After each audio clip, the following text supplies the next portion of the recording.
कि हमारे पास विपत्तियां, दुख क्यों आते हैं।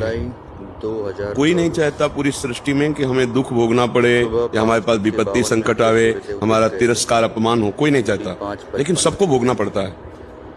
इसके मूल में जाइए, क्यों भोगना पड़ता है? तो बोले पाप कर्म, अशुभ कर्म।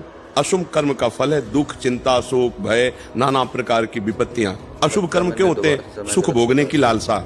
जितने भी कानून विरुद्ध, भागवतिक सिद्धांत के विरुद्ध आचरण होते हैं वो सब पाप कहे जाते हैं, और वो सब होते हैं सुख भोगने के लिए।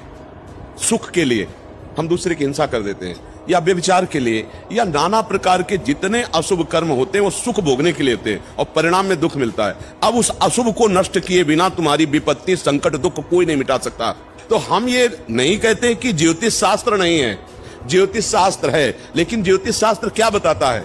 तुम्हारे कर्म किए हुए के अनुसार जो रेखाएं बनी है उन्हीं के अनुसार तुम्हें बताता है। अब तुम्हारे कर्म अगर बिगड़े हुए हैं तो अब उसे चाहे तुम 7.5 शनिचर कह दो, चाहे शुक्र बिगड़ा है, चाहे राहु बिगड़ा है, कुछ भी कह लो, अगर अशुभ कर्म नष्ट नहीं हुआ तो तुम्हारी दुख, विपत्ति, संकट निवृत्त नहीं होगा। अब अशुभ कर्म को कोई मिटा सके ये केवल श्री भगवान में है। तो सबसे बड़ी आराधना है भगवान का नाम जप करना, और किसी दूसरे को हमारे द्वारा मन, वचन, कर्म से दुख ना पहुंचे ऐसी भावना करना। अपने आप सब ठीक हो जाएगा।